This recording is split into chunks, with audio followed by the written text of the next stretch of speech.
Bab 976 Tidak ada yang akan mati. Semua orang terkejut mendengar kata-kata Lin Yu. Mereka sungguh tidak menyangka setelah sekian lama berlutut di sini, mereka bahkan tak bisa menandingi kata-kata Jiang Yan. Namun, mereka langsung terhibur setelah mendengar kata-kata Lin Yu, karena mereka telah memohon begitu lama, dan ini pertama kalinya Lin Yu setuju. Selama wanita cantik di depan mereka mengangguk, Tuan He akan membantu keluarga mereka. Semua orang menatap Jiang Yan dengan penuh harap dan memohon pada Jiang Yan bersama-sama. Wanita cantik, mohon berbaik hati, mohon Tuan He menyelamatkan kami. Mohon, kami akan selalu mengingat kebaikan hati Anda yang luar biasa di hati kami. Anda adalah Bodhisattva Guanyin yang menyelamatkan penderitaan, mohon bantu kami. Saat ini, mereka menaruh semua harapan mereka pada Jiang Yan. Jiang Yan sedikit terkejut mendengar kata-kata Lin Yu. Ia tidak menyangka Lin Yu akan membiarkannya mengambil keputusan. Ia menatap Lin Yu dengan ekspresi rumit, lalu berbisik, "Jiarong, kalau kau bisa, maka bantu mereka." Oke, Lin Yu setuju dengan sangat gembira tanpa ragu. Sebenarnya, ia juga memanfaatkan kata-kata Jiang Yan untuk lolos. Ia baru saja duduk di ruang dalam dan sudah sedikit tak tertahankan. Lagi pula, ia tidak benar-benar tak berperasaan. Begitu banyak orang berlutut dan memohon padanya, yang dianggap sangat tulus. Ia tak perlu memaksakan diri lagi. Lagi pula, mereka semua adalah kehidupan yang hidup. Jika ia benar-benar duduk dan menonton kali ini, apa bedanya ia dengan Sekte Suanyi? Terima kasih, Tuan He, terima kasih, Nona cantik. Bodhisattva wanita, itu benar-benar Bodhisattva wanita. Terima kasih, terima kasih, terima kasih, sungguh terima kasih. Kerumunan bersorak-sorai ketika mendengar kata-kata Lin Yu.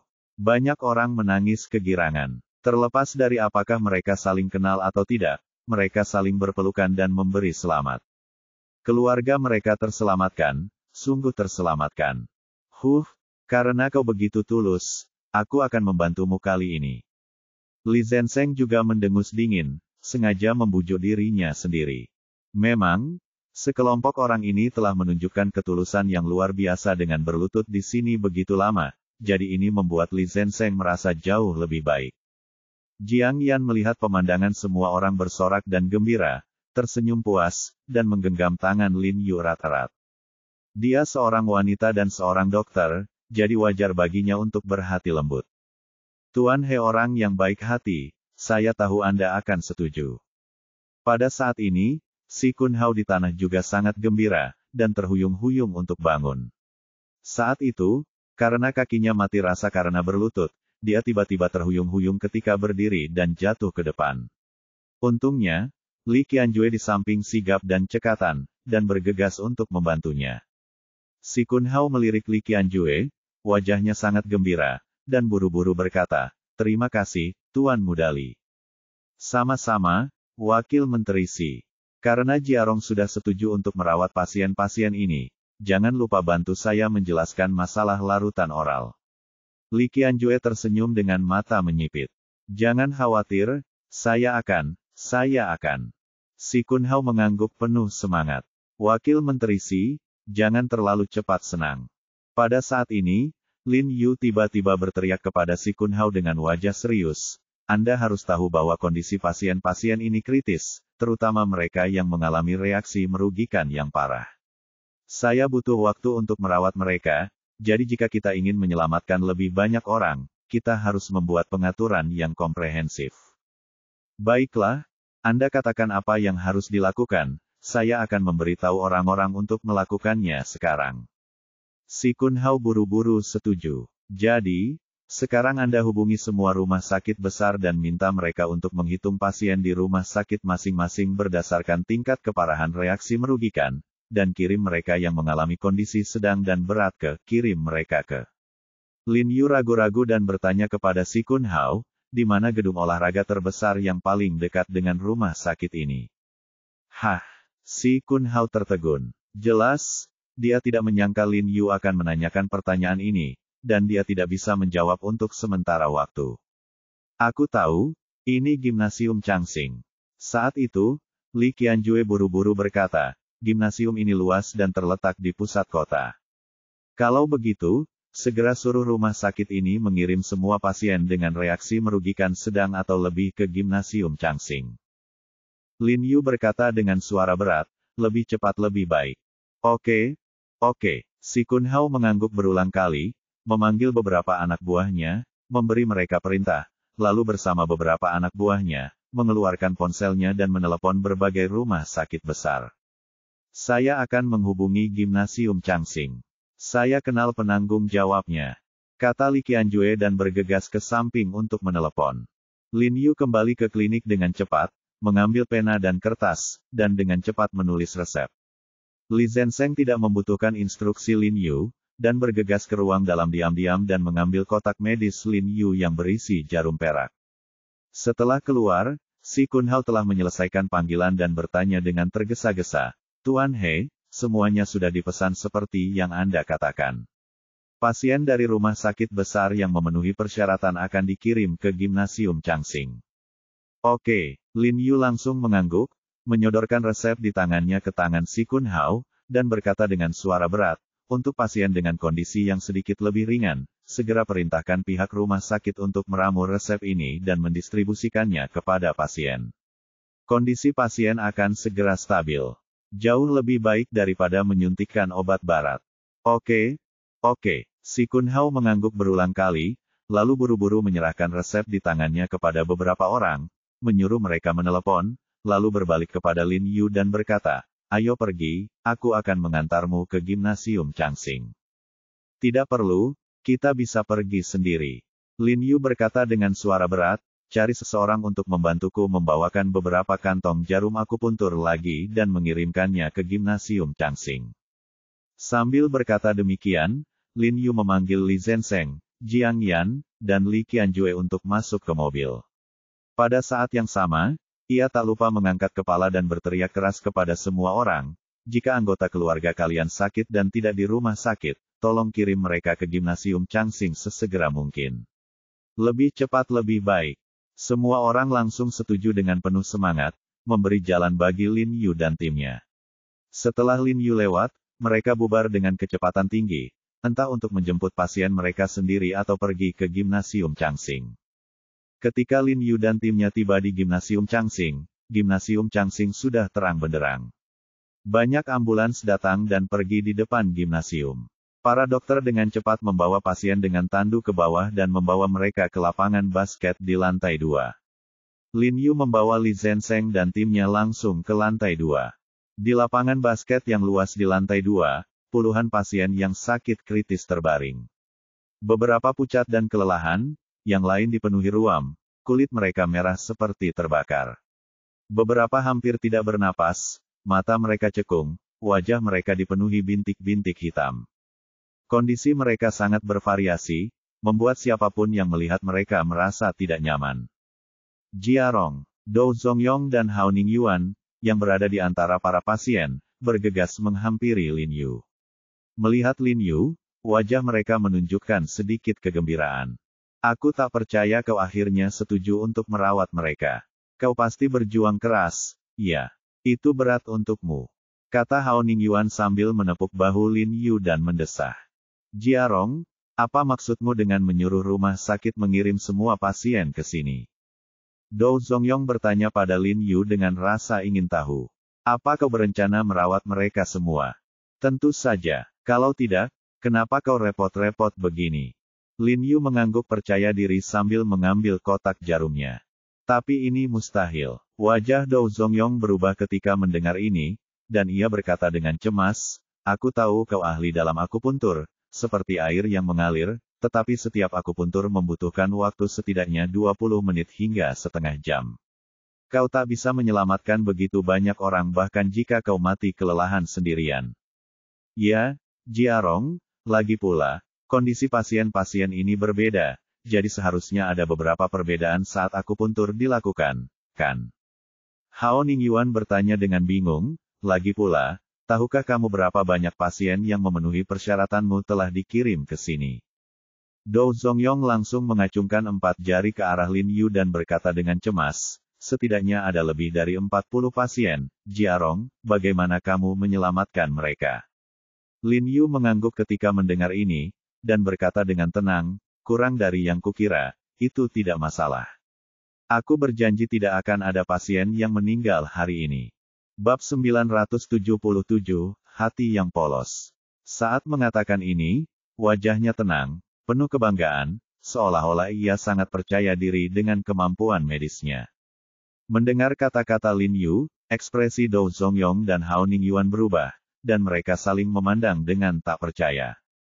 Jiarong, bagaimana kau ingin merawat mereka?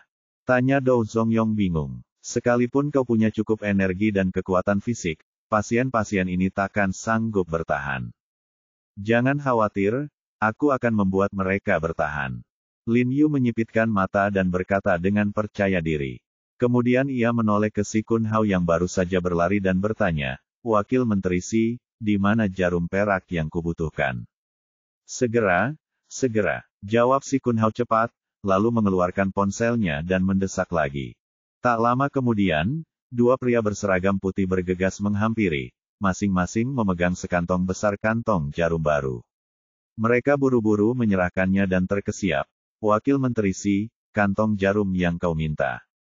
Tuan He, apakah itu cukup? Tanya Si Kun Hao cepat. Lin Yu menyeringai dan mengangguk, cukup. Ia mengambil kantong jarum dari kedua pria itu dan menyerahkannya kepada Li Zhensheng, Jiang Yan, dan Li Qianjue, sambil berkata, bantu aku mengeluarkannya. Pada saat yang sama, ia menoleh ke Si Kun Hao dan memerintahkan, biarkan perawat dan keluarga pasien membantu membuka baju pasien. Jika pasien wanita, tutupi tubuhnya dengan kain putih terlebih dahulu. Oke, Si Kun Hao langsung setuju dan bergegas mengikuti instruksi Lin Yu untuk menyapa para perawat dan keluarga pasien.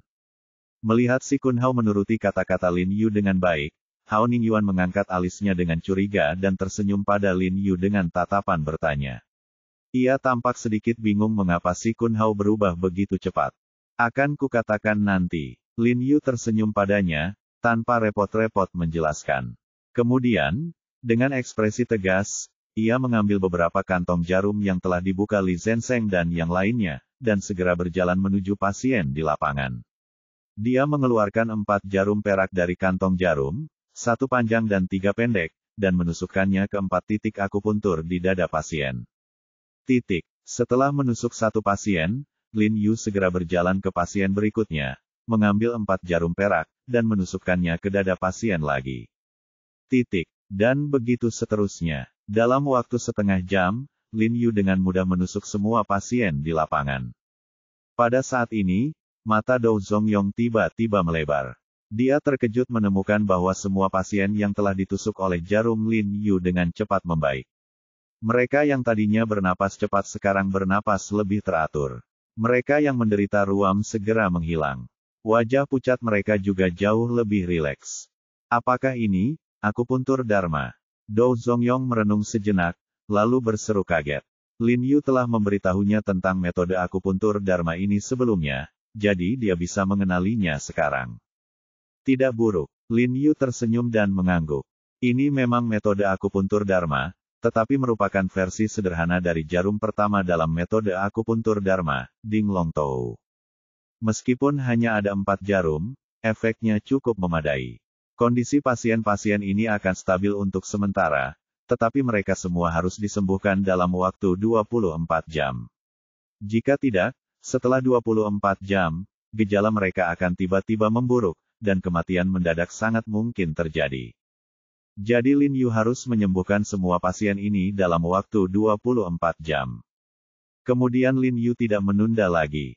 Ia mengambil kotak jarumnya, mengeluarkan jarum-jarum perak, dan mulai menusuk pasien yang terbaring di tanah satu persatu. Ia menggunakan jarum ketiga dalam metode akupuntur Dharma, yang Kaitai. Alasan mengapa yang Kaitai digunakan secara langsung adalah karena kondisi pasien-pasien ini berbeda.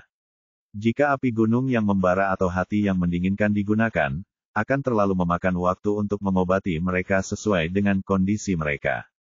Oleh karena itu, ia menggunakan akupuntur yang Kaitai untuk mengobati orang-orang ini. Kekuatan spiritual dalam tubuh Lin Yu perlahan mengalir ke dalam tubuh pasien bersama jarum perak naga dan Phoenix, membantu pasien menghilangkan rasa sakit dan meredakan gejala-gejala yang dialami. Setelah ia selesai melakukan akupuntur pada pasien pertama, ia melihat pasien tampak normal dan segera siuman. Melihat hal ini, beberapa dokter di sekitarnya segera mengerumuninya dan mulai melakukan perawatan lanjutan pada pasien tersebut. Meskipun Lin Yu berhasil menyembuhkan reaksi alergi mereka, organ-organ pasien masih rusak dan masih membutuhkan perawatan lebih lanjut. Tapi setidaknya, mereka telah menyelamatkan nyawa mereka. Sekelompok keluarga pasien sangat gembira melihat pasien-pasien itu lolos dari bahaya setelah perawatan Lin Yu. Banyak orang tak kuasa menahan air mata, menatap Lin Yu dengan penuh rasa syukur. Tahukah Anda, berkat bantuan Lin Yu, orang-orang yang mereka cintai terbebas dari cengkeraman maut. Setelah Lin Yu selesai merawat satu pasien, ia tanpa ragu sedikit pun dan langsung merawat pasien kedua, ketiga, dan keempat. Meskipun ia ahli dalam akupuntur, tetap saja butuh waktu sekitar 20 menit untuk merawat setiap pasien. Terlebih lagi, karena konsumsi energi fisik dan spiritual, wajahnya tak kuasa menahan pucat, bahkan ada sedikit keringat di dahinya. Jiarong, istirahatlah sebentar. Dou Zongyong melihat kelelahan Lin Yu, bergegas menghampiri dan memberikan handuk kepada Lin Yu, lalu berbisik untuk membujuknya. Ia juga seorang praktisi pengobatan Tiongkok, jadi tentu saja ia tahu bahwa akupuntur sangat menguras hati dan pikiran, terutama teknik akupuntur yang luar biasa, yang merupakan ujian berat bagi tubuh. Lin Yu mengambil handuk dan menyeka keringat di wajahnya, lalu menggelengkan kepala dan terus memutar jarum perak di tangannya untuk memberikan akupuntur kepada pasien. Hao Ningyuan menyaksikan kejadian ini dengan tangan di belakang punggungnya, dan tak kuasa menahan desahan pelan, bergumam, Jiarong tetaplah Jiarong yang sama. Setelah begitu banyak fitnah dan pencemaran nama baik, ia masih mempertahankan hati yang polos itu. Sungguh langka. Si Kun Hao, yang berdiri di samping, mengerutkan bibirnya ketika mendengar ini, lalu tiba-tiba menamparkan wajahnya sendiri dengan keras. Suara renyah itu mengejutkan Hao Ningyuan dan Li Qianjue. Mereka semua menoleh untuk melihat si Kun Hao, dengan keterkejutan yang tak terlukiskan di mata mereka, seolah-olah mereka sedang melihat orang bodoh. Si Kun Hao berkata dengan suara berat, "Aku benar-benar brengsek. Aku pernah memperlakukan Tuan He seperti itu sebelumnya." Ekspresi Li Qianjue dan Hao Ningyuan melunak setelah mendengar ini. Mereka saling memandang, menggelengkan kepala, dan tersenyum. Wakil Menteri Si, jarang sekali kau punya hati yang penuh penyesalan. Li Qianjue berkata kepada si Kun Hao sambil tersenyum, tapi jangan lupakan janjimu padaku dan Jiarong, ingatlah untuk membersihkan nama baik kita. Jangan khawatir, aku akan melakukan apa yang kukatakan. Si Kun Hao langsung mengangguk penuh semangat, dan pada saat yang sama bertanya kepada Hao Ningyuan, Menteri Hao, jika aku melaporkan Sekte Suanyi atas pembunuhan orang, apakah itu akan dianggap sebagai ganti rugi? Hao Ningyuan sedikit tertegun, lalu mengangguk cepat dan berkata, ya, tentu saja. Baiklah, kalau begitu aku akan menceritakan semua tentang perbuatan Sekte Suanyi. Kata si Kun Hao dingin. Meskipun ia tahu bahwa ia tidak akan dapat mempertahankan posisinya setelah kejadian ini, ia percaya bahwa selama ia mengakui semua perbuatan memalukan Sekte Suanyi, ia setidaknya bisa mendapatkan posisi kepemimpinan kecil saat itu. Wajah Li Qian berseri-seri ketika mendengar kata-kata si Kun Hao, dan ia tak dapat menahan rasa gembira. Jika insiden yang si Kun Hao ungkapkan tentang Sekte Suanyi kali ini cukup signifikan, ia mungkin dapat langsung menjatuhkan Sekte Suanyi. Dengan begitu, proyek bioteknologi Yunxi akan runtuh dengan sendirinya. Memikirkan hal ini, ia sangat gembira dan ingin segera memberitahu Lin Yu, tetapi melihat Lin Yu masih rajin melakukan akupuntur, ia pun menahan kegembiraannya. Wakil Menteri Si, semua pasien di rumah sakit kami telah dipindahkan ke sini. Silakan turun bersama saya untuk menandatangani formulir konfirmasi. Saya lupa di ambulans. Pada saat ini, seorang dokter yang baru saja selesai memeriksa rekam medis berkata kepada si Kun Hao. Oke, si Kun Hao mengangguk setuju dan mengikuti dokter itu turun. Hari sudah malam, dan langit sudah benar-benar gelap. Lampu jalan di sekitar gimnasium tidak menyala, membuatnya tampak agak redup. Setelah berjalan belasan meter bersama dokter, si Kunhao berkata dengan tidak sabar, "Di mana ambulans Anda parkir?" "Ada di depan, kami akan segera ke sana," kata dokter itu. Si Kunhao meliriknya, ekspresinya tiba-tiba berubah, dan ia bertanya dengan bingung, "Anda dari rumah sakit mana? Siapa nama Anda?" Bab 978, selama ribuan tahun, hanya ada satu He Jiarong.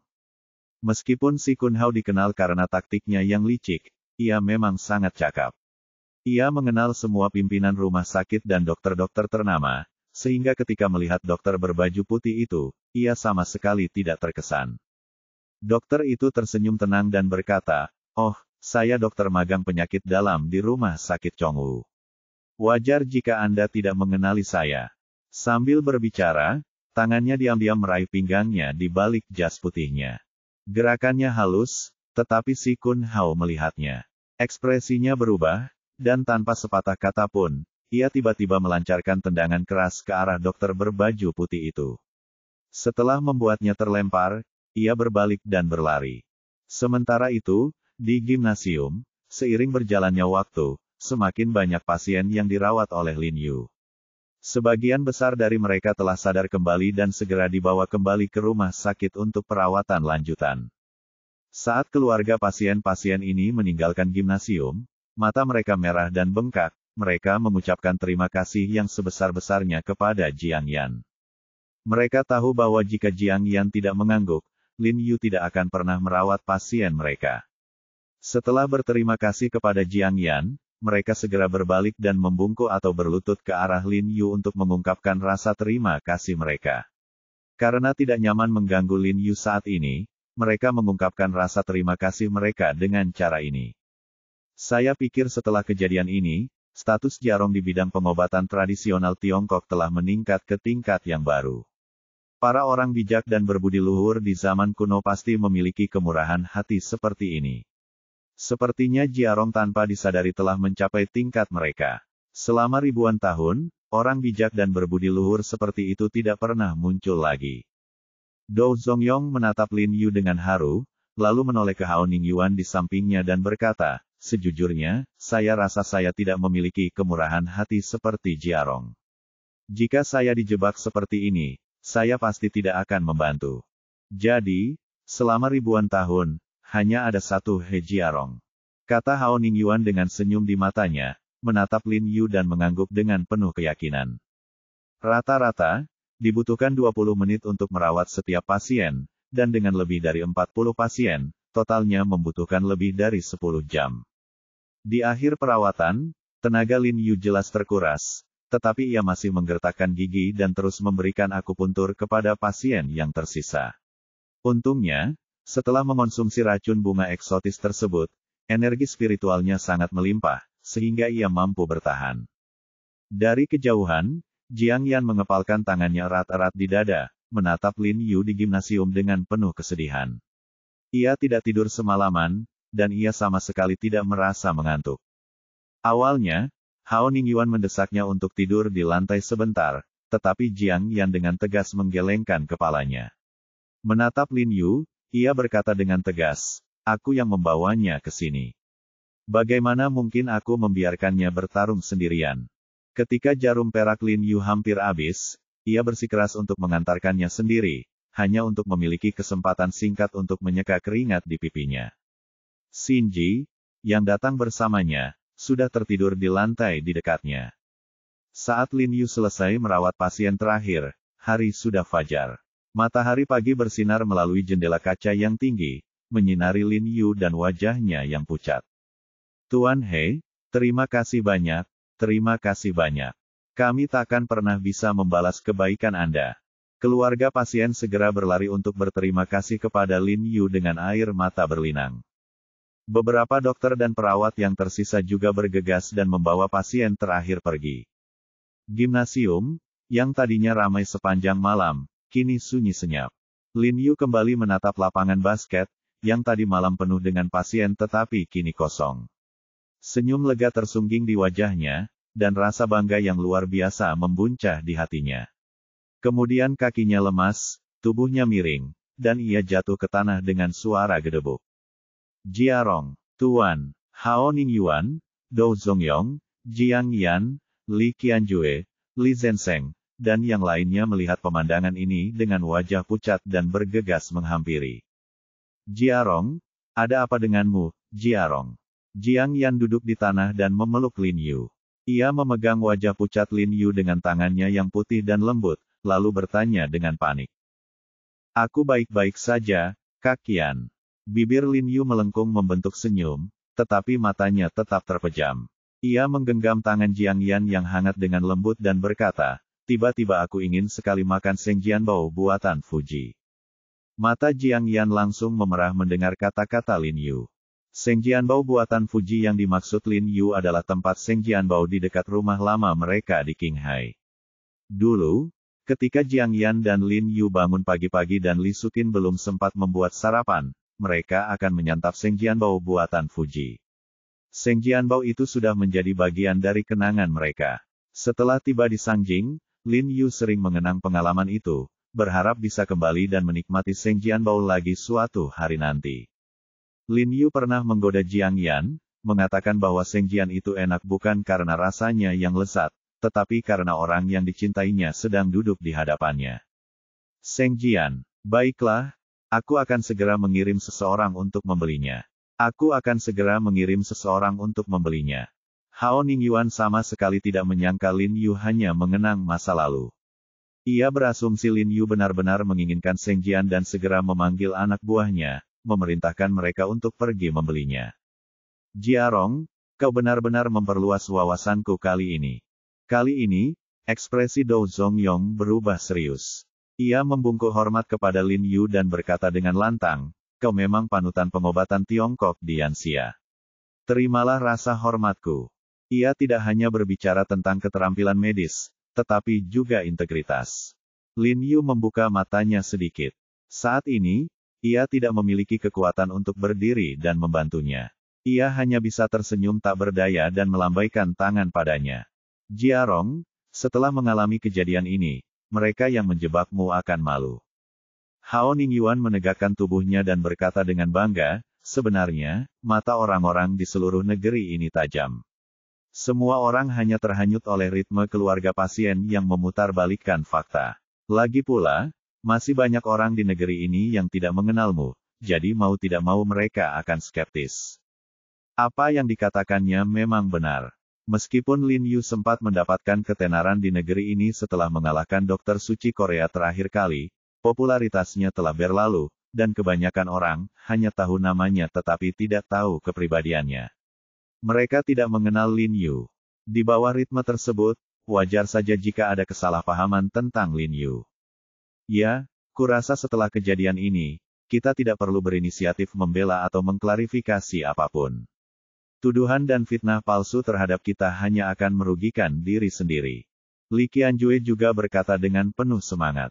Tahukah Anda, keluarga pasien yang membuat masalah hanya berjumlah sekitar 10.000 orang, dan begitu insiden perawatan gimnasium Lin Yu yang sensasional di Sangjing tersebar ke seluruh negeri, akan menerima ratusan juta dukungan.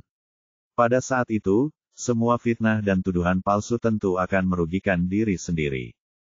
Terlebih lagi, di antara keluarga pasien ini, banyak warga lokal di Sangjing yang telah bertobat atas insiden ini dan pasti akan berdiri untuk mendukung mereka di masa mendatang. Lin Yu tersenyum dan mengangguk, setuju dengan Hao Ningyuan dan Li Qianjue. Setelah kejadian ini, Si Kun Hao mungkin tidak perlu berdiri dan mengklarifikasi apapun untuk mereka. Memikirkan Si Kun Hao, Lin Yu tiba-tiba menyadari bahwa tidak ada sosok Si Kun Hao di depannya. Dia tidak bisa menahan diri untuk sedikit mengernyit, dan bertanya kepada Hao Ningyuan dan yang lainnya dengan ragu, di mana wakil menteri Si. Setelah Lin Yu menanyakan ini, Hao Ningyuan dan yang lainnya menyadari bahwa Si Kun Hao tidak ada di sana. Mungkin kau lihat kondisi pasien sudah stabil dan kau pulang untuk tidur. Aku paling tahu penjahat macam ini. Hao Ningyuan mendengus dingin dan berkata sinis. Tidak mungkin. Li Qianjue mengernyitkan dahi, menggelengkan kepala, menoleh, lalu bergegas ke meja di sampingnya.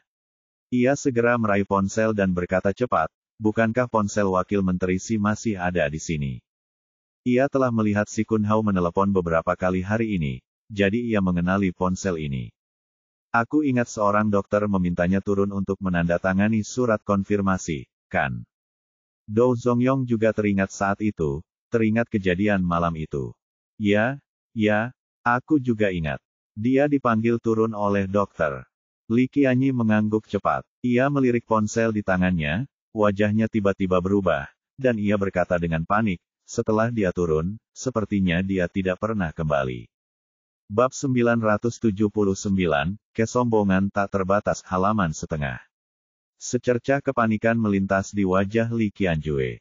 Karena ia sudah teringat kejadian tadi malam, tentu saja ia ingat sudah lebih dari 10 jam sejak Si Kun Hao turun ke bawah. Dan Si Kun Hao belum kembali begitu lama, kemungkinan besar sesuatu telah terjadi padanya.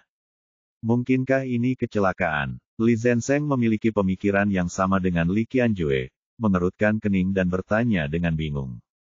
Kecelakaan macam apa yang mungkin terjadi di gimnasium?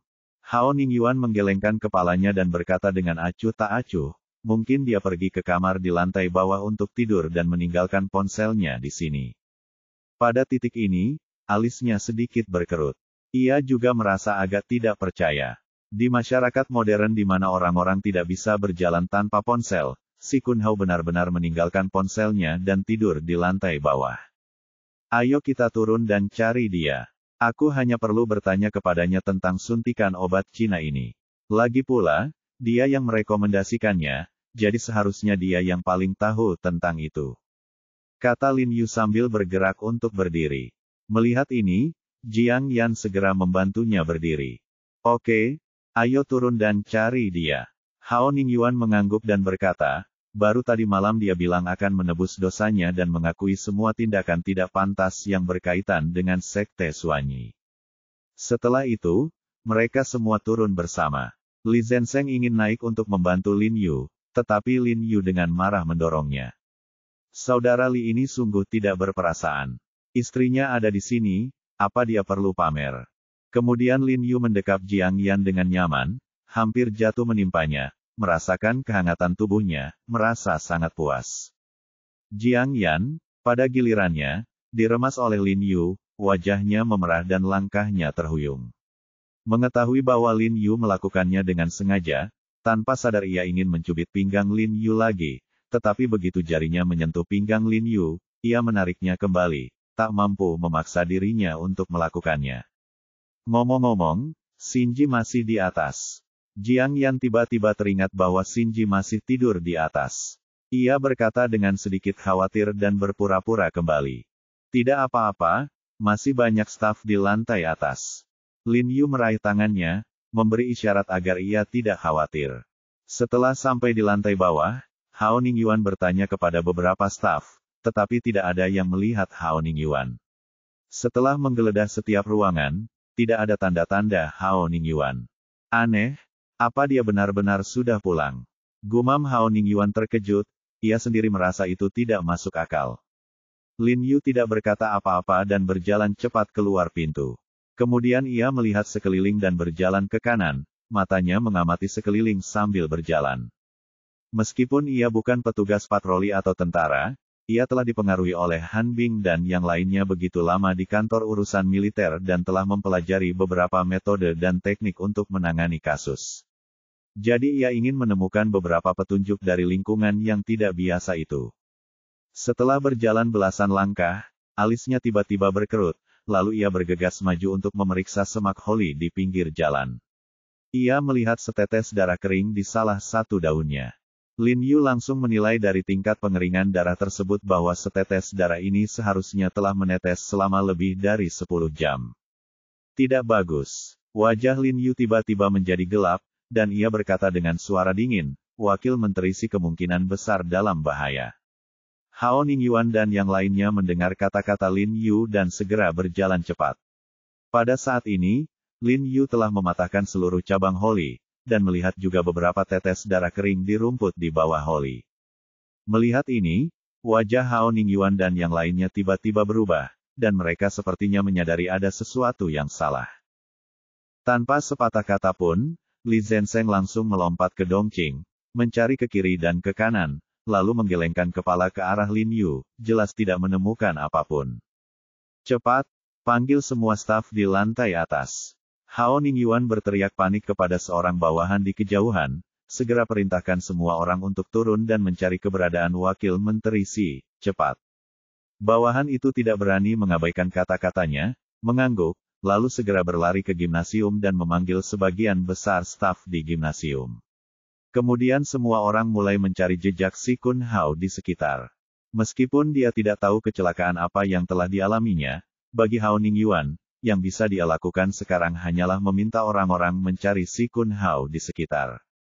Siapa yang ingin memindahkannya? Hao Ningyuan bertanya dengan wajah cemberut, mungkinkah seseorang dari Sekte Suanyi?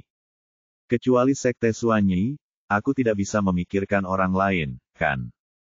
Li Qianjue berspekulasi dengan wajah serius, karena Si Kun Hao bisa berlutut di hadapan Jiarong di pintu Aula Huiseng dan memohon Jiarong untuk merawat pasien-pasien ini, kemungkinan besar dia berselisih dengan Sekte Suanyi.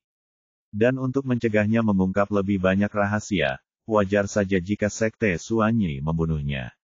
Ya, saat ini hanya ada kemungkinan itu. Lin Yu mengangguk dan berkata dengan tegas, jika wakil menteri Si benar-benar mendapat masalah, kemungkinan besar akan dilakukan oleh Sekte Suanyi atau Chu Yunxi, tapi siapapun pelakunya, terserah. Jangan langsung menyimpulkan, mungkin wakil menteri Si telah melarikan diri. Dou Zongyong tak kuasa menahan diri untuk menyela. Meskipun ia juga sangat tidak menyukai Si Kun Hao, ia berharap Si Kun Hao bisa melarikan diri. Dengan begitu, dengan informasi yang dimiliki Si Kun Hao, ada kemungkinan mereka bisa melenyapkan Sekte Suanyi, sebuah kanker di bidang pengobatan tradisional Tiongkok. Menteri Hao, kami menemukannya, kami menemukannya. Seorang staf bergegas menghampiri, berseru terengah-engah, kami telah menemukan wakil menteri Si. Di mana dia? Wajah Hao Ningyuan tiba-tiba berubah saat ia bertanya. Di sana, staf itu, kelelahan dan tak dapat berbicara dengan jelas, memimpin Hao Ningyuan dan yang lainnya menuju sisi kanan gimnasium. Tak jauh dari gimnasium, sebuah sungai kecil mengalir. Beberapa staf berkumpul di tepi sungai, berbisik-bisik pelan. Melihat ini, ekspresi Hao Ningyuan dan yang lainnya tiba-tiba berubah, dan mereka mempercepat langkah menuju sungai. Orang-orang di sepanjang sungai minggir saat melihat Hao Ningyuan. Kemudian Hao Ningyuan, Lin Yu, dan yang lainnya melihat sesosok mayat tergeletak di tepi sungai dengan daging bengkak dan pucat. Daging di wajah dan hidung mayat ini memborok, jelas telah disayat dengan pisau. Ah! Wajah Jiang Yan memucat saat melihat pemandangan ini. Ia tiba-tiba mundur dan bersembunyi di belakang Lin Yu. Meskipun ia seorang dokter spesialis penyakit dalam dan pernah melakukan operasi bedah sebelumnya, serta menyaksikan kulit dan daging di bedah, ia belum pernah melihat mayat yang direndam air sungai selama 10 jam. Lagi pula, ia bukan dokter forensik. Hao Ningyuan dan Li Qianjue juga sedikit panik saat melihat kejadian ini, dan raut wajah mereka tampak agak muram. Namun, Li Zenseng dan Dou Zongyong tampak tenang. Salah satu dari mereka adalah seorang tentara dan yang lainnya adalah seorang dokter, jadi mereka tidak asing dengan kejadian seperti ini. Ekspresi Lin Yu tidak berubah sama sekali. Ia melirik dahi, alis, dan rongga mata mayat itu, dan samar-samar memastikan bahwa Si Kun Hao lah yang meninggal. Ia berkata dengan suara dingin dan wajah cemberut, seharusnya wakil menteri Si. Bab 979, Kesombongan tak terbatas halaman 2/2. Dou Zongyong tidak berkata apa-apa. Ia berlari menghampiri mayat itu, dengan hati-hati memeriksa telapak tangan, telapak kaki, dan alisnya. Ia berbalik dan mengangguk penuh percaya diri kepada Hao Ningyuan. Ia dapat memastikan bahwa mayat itu memang Si Kun Hao. Tadi malam, setelah Si Kun Hao mengusir dokter berbaju putih itu, ia berlari menuju pintu depan gimnasium, berteriak minta tolong. Namun, yang mengejutkannya, dokter berbaju putih itu sudah ada di belakangnya saat ia membuka mulut. Ia merasakan sentuhan dingin yang tiba-tiba di punggung bawahnya, diikuti oleh sebuah tangan besar yang menutup mulutnya dengan erat. Mata Si Kun Hao terbuka lebar, dan ia menggigil. Ia mencoba meronta, tetapi kemudian ia merasakan hawa dingin lain di pinggangnya, dan rasa sakit yang tajam menyapunya. Ia merasa tubuhnya mengempis seperti balon, langsung terkuras abis. Matanya melebar, dan ia perlahan-lahan meninggal. Dokter berbaju putih itu melihat sekeliling dan melihat bahwa tidak ada yang memperhatikan. Kemudian ia menggendong mayat si Kun Hao di punggungnya dan bergegas ke sungai dengan kecepatan tinggi. Ia memotong mulut si Kun Hao dan melemparkannya langsung ke sungai. Sebenarnya, dengan kemampuannya, ia bisa saja memindahkan jasad si Kun Hao ke pegunungan dan hutan lebat di mana tak seorang pun dapat menemukannya tanpa sepengetahuannya. Tetapi perintah yang ia terima adalah untuk membuangnya di sini, sungguh arogan. Tujuannya adalah untuk memberikan efek jera. Lagi pula, si Kun Hao masih memiliki banyak orang kepercayaan di bawah komandonya. Untuk mencegah orang-orang kepercayaan ini berbicara omong kosong, mereka harus membiarkan orang-orang kepercayaan ini melihat kematian tragis si Kun Hao. Ini keterlaluan, sungguh keterlaluan. Hao Ningyuan gemetar karena marah saat ini. Seseorang dengan status seperti si Kun Hao benar-benar terbunuh di bawah hidungnya. Sungguh melanggar hukum. Selain luka robek di mulut dan hidungnya, ia hanya memiliki 2 luka tusuk fatal di punggung bawahnya. Sepertinya si pembunuh mengira si Kun Hao terlalu banyak bicara. Dou Zongyong berkata dengan suara berat, handuk melilit tangannya saat ia memeriksa punggung bawah si Kun Hao. Ia tidak mengucapkan sisa kalimatnya dengan lantang. Namun, Li Qianjue tak kuasa menahan diri dan langsung melompat keluar sambil berkata dengan nada mendesak, saat ini, tidak diragukan lagi Sekte Suanyi lah yang bertanggung jawab. Mereka pikir wakil menteri Si terlalu banyak bicara, jadi mereka membunuhnya. Kita harus segera mengirim orang ke Sekte Suanyi untuk menangkapnya. Saudara Li, kata-kata saja tidak cukup. Lin Yu melirik si Kun Hao dengan wajah cemberut dan berkata dengan suara berat, berdasarkan pemahamanku tentang Sekte Suanyi, orang-orang mereka profesional dan tidak akan pernah meninggalkan bukti. 2 luka tusuk ini pasti dilakukan oleh para master, tetapi sebenarnya mereka terlihat seperti ditusuk oleh preman cilik. Inilah kehebatan metode mereka. Sekalipun kita menyelidiki secara menyeluruh, kita hanya akan menemukan kambing hitam. Terlebih lagi, dengan bantuan keluarga Chu, bagaimana kita bisa menyelidikinya? Jiarong, apa yang harus kita lakukan menuruti saranmu? Apakah kita akan menelan amarah ini begitu saja? Hao Ningyuan berkata dengan marah dan wajah muram, meskipun si Kun Hao membuat banyak kesalahan, dia tidak bersalah atas hukuman mati. Terlebih lagi, mereka membunuh orang di bawah hidungku. Mereka sangat arogan. Aku harus melaporkannya kepada atasan dan membawa bajingan-bajingan dari Suanyimen ini ke pengadilan. Hao Ningyuan sangat marah hingga wajahnya memerah dan tubuhnya gemetar. Sebenarnya, alasan mengapa dia begitu marah bukan hanya karena si Kun Hao terbunuh di bawah hidungnya, tetapi juga karena dia merasa jika orang-orang ini membunuh si Kun Hao kali ini, mungkin mereka bisa membunuhnya lain kali. Bahkan jika kau melaporkannya kepada atasan, Sekte Suanyi kemungkinan besar tidak akan menderita kerugian serius. Aku hanya bilang, jangan lupa bahwa mereka memiliki keluarga Chu sebagai pohon besar untuk melindungi mereka, dan Sekte Suanyi sendiri memiliki jaringan kontak yang luas. Terutama dengan beberapa kekuatan asing, mereka memiliki hubungan yang sangat baik. Lin Yu berkata kepada Hao Ningyuan dengan suara berat dan wajah serius. Dia telah ditahan oleh kantor urusan militer untuk sementara waktu, jadi dia secara alami tahu kemampuan Sekte Suanyi. Meskipun identitas si Kun Hao tidak biasa, dia masih lebih rendah daripada roh bayangan dari kantor urusan militer, jadi bahkan jika dia pergi ke atasan, itu tidak akan berguna. Jiarong, menurutmu apa yang harus kita lakukan? Hao Ningyuan berkata dengan wajah cemberut, apakah kau punya ide yang lebih baik?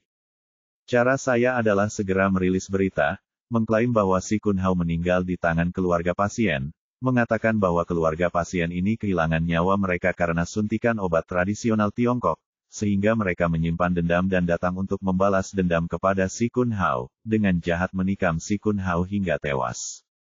Kata Lin Yu dengan suara berat. Kau, apa yang kau katakan? Hao Ningyuan ternganga kaget ketika mendengar kata-kata Lin Yu. Cara macam apa ini? Bukan saja dia tidak meminta pertanggungjawaban Suanyimen, tetapi dia juga sengaja mencari-cari alasan untuk Suanyimen. Bab 980, memikat ular keluar dari lubangnya, halaman setengah. Li Qianjue dan yang lainnya di samping juga dipenuhi keraguan dan kebingungan. Mereka menatap Lin Yu dengan curiga.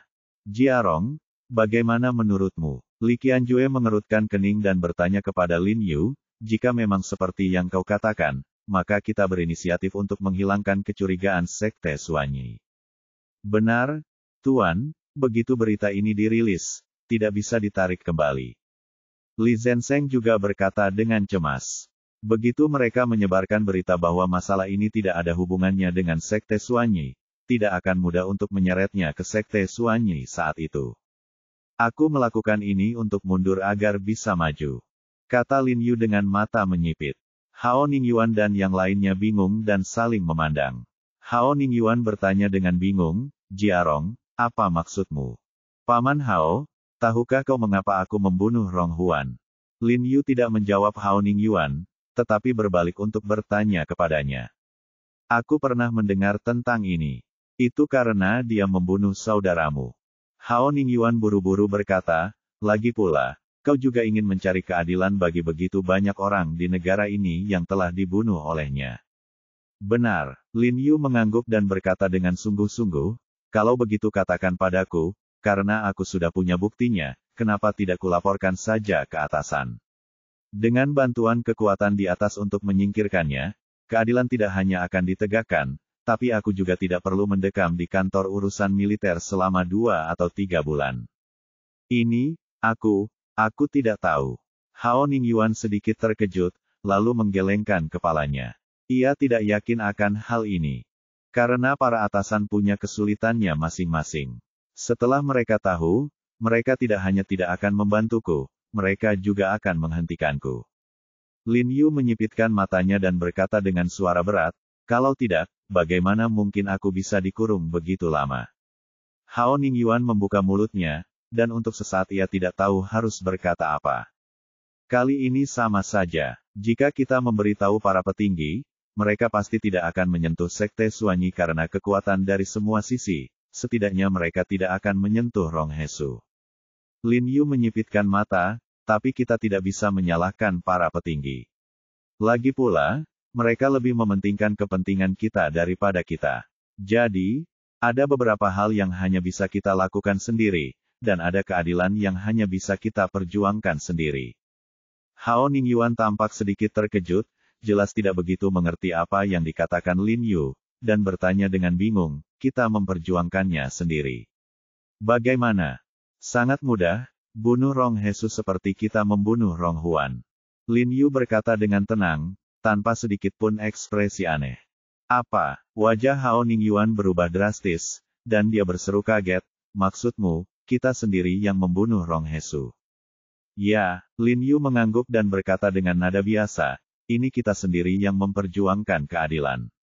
Dia membunuh Si Kun Hao dan begitu banyak pasien. Dia pantas mati. Tapi, wajah Hao Ningyuan pucat pasi. Ia hanyalah seorang penanggung jawab perawatan kesehatan. Kapan ia pernah mengalami pertempuran dan pembunuhan seperti itu? Jadi ia tak bisa menerimanya untuk sementara waktu. Tapi apa, Menteri Hao, rekan Anda dibunuh oleh orang-orang Suanyimen. Apa yang Anda ragukan? Li Zenseng juga berdiri dan berkata kepada Hao Ningyuan saat itu, jika kita tidak melakukannya sendiri, tidak akan ada kesempatan untuk membunuh Rong Huan. Begitu pula dengan membunuh Rong Hesu. Jika kita ingin dia mati, kita hanya bisa melakukannya sendiri. Ia tidak bersimpati atas kematian Si Kun Hao. Lagi pula, Si Kun Hao mempromosikan suntikan obat tradisional Tiongkok dan membunuh banyak orang.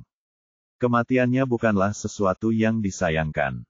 Alasan ia menghasut Hao Ningyuan adalah untuk membunuh Rong Hesu. Bukankah ini melanggar hukum? Hao Ningyuan berkata ragu-ragu, masih sedikit ragu, lagi pula, dia belum pernah melakukan hal seperti itu. Kenapa itu melanggar hukum? Lin Yu tersenyum padanya dan berkata, aku adalah roh bayangan dari kantor urusan militer, dan akulah yang bertanggung jawab atas hal-hal seperti itu. Si Kun Hao mati di bawah hidungku, bagaimana mungkin aku tinggal diam saja? Lalu, bagaimana jika ini diketahui oleh para petinggi? Hao Ningyuan berkata ragu-ragu, khawatir akan dimintai pertanggungjawaban oleh para petinggi. Tidak apa-apa, jika terjadi sesuatu, aku akan menanggungnya sendiri. Lin Yu mengangkat kepalanya dan berkata, setelah putra Rong Hesu meninggal, dia mengerahkan seluruh kekuatannya untuk menghadapiku, tetapi dia tidak bisa berbuat apa-apa padaku. Jika dia sendiri yang mati, siapa lagi yang bisa menghadapiku? Benar, saat itu orang tua itu sudah mati, apa yang perlu ditakutkan? Li Zenseng tertawa dan berkata dengan sangat riang. Kau tahu, begitu Rong Hesu meninggal, Suanyimen akan hancur. Juga, Menteri Hao, izinkan saya bertanya, jika para petinggi tahu tentang kejahatan Sekte Suanyi, apakah mereka ingin menyingkirkannya? Tanya Lin Yu, menyipitkan mata saat melihat Hao Ningyuan masih ragu-ragu. Tentu saja, wajah Hao Ningyuan menegang, dan ia berkata dengan suara dingin, bagaimana mungkin para petinggi membiarkan sekte yang merugikan rakyat seperti itu ada? Benar, para petinggi berada di bawah tekanan dari semua pihak dan tidak bisa menyentuh sekte Suanyi secara terbuka, jadi mereka membutuhkan kita untuk berbagi kekhawatiran mereka dan diam-diam menyingkirkan sekte Suanyi. Kata Lin Yu kepada Hao Ningyuan sambil tersenyum. Hao Ningyuan tetap cemberut dan tidak berkata apa-apa. Setelah berpikir lama, wajahnya menjadi tegas, dan ia berkata dengan suara berat, baiklah, selama aku bisa membantu Yanxia dan membantu rakyat menyingkirkan momok ini, bahkan jika aku kehilangan nyawaku, itu tidak masalah. Baiklah, Lin Yu mengangguk penuh semangat ke arah Hao Ningyuan, matanya penuh rasa hormat. Tapi, Jiarong, apa niatmu memintaku untuk merilis berita ini? Hao Ningyuan mengerutkan kening dan bertanya kepada Lin Yu dengan bingung, bagaimana kau akan mundur agar bisa maju? Aku memintamu melakukan ini untuk menghilangkan kecurigaan Sekte Suanyi. Lin Yu tersenyum pada Hao Ningyuan dan berkata, biarkan dia berpikir kita tidak tahu bahwa ini dilakukan oleh Sekte Suanyi, maka kita akan berhasil. Tuan, apa yang kau katakan membuatku sedikit bingung. Mengapa kita harus berpura-pura tidak tahu? Li Zenseng bertanya dengan wajah bingung. Untuk memancing rubah tua ini keluar. Lin Yu tersenyum, menoleh dan menatap Hao Ningyuan, lalu berkata, tentu saja, aku butuh bantuanmu dalam masalah ini. Aku, Hao Ningyuan sedikit terkejut. Dia bukan dari militer atau kepolisian. Bagaimana dia bisa membantu? Benar, itu pasti kau. Lin Yu mengangguk dan berkata langsung ke intinya, sejak aku membunuh Rong Huan, rubah tua ini tidak berani menginjakkan kaki di Sangjing. Bahkan Presiden Asosiasi Pengobatan Tiongkok telah menemukan boneka untuk menggantikannya. Dapat dilihat bahwa dia sangat takut padaku, tetapi dia bersembunyi di Laut Senhan, dan sangat sulit bagiku untuk membunuhnya. Jika aku bisa memancingnya ke Sangjing, maka aku pasti akan menyingkirkan rubah tua ini. Kau ingin aku membantumu memancing Rong Hesu ke Sangjing. Hao Ningyuan segera mengerti niat Lin Yu. Tidak heran Lin Yu membujuknya begitu lama tadi. Ternyata dia ingin dia memancing Rong Hesu. Ya, sekarang hanya kau yang paling mudah untuk memancingnya. Lagi pula, kau adalah kepala komunitas medis Yanxia. Adalah normal untuk memanggilnya untuk mengadakan pertemuan atau semacamnya. Bab 980, memikat ular keluar dari lubangnya, halaman 2/2. Lin Yu berkata sambil tersenyum, tentu saja, itu harus menjadi salah satu pertemuan penting yang wajib dihadirinya. Lin Yu tahu bahwa Rong Hesu sangat menyadari persahabatannya dengan Hao Ningyuan, jadi jika bukan karena acara yang sangat penting, Rong Hesu tidak akan pernah menerima undangan Hao Ningyuan untuk datang ke ibu kota. Tapi, akhir-akhir ini tidak ada acara besar. Tanya Hao Ningyuan bingung. Kenapa tidak? Bukankah ratu dari keluarga kerajaan Ying Barat selalu datang ke Yanxia untuk berdiskusi dengan Asosiasi Pengobatan Tiongkok kita? Lin Yu berkata sambil tersenyum, rubah tua ini pasti akan tergoda oleh kesempatan untuk lebih dekat dan akrab dengan ratu dan membangun hubungan dengan keluarga kerajaan Ying Barat.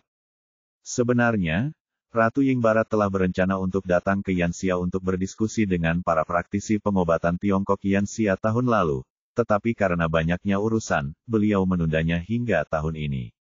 Mendengar kata-kata Lin Yu, Hao Ningyuan mengangguk setuju dan berkata, baiklah, jika ini masalahnya, maka dia seharusnya setuju untuk datang ke ibu kota.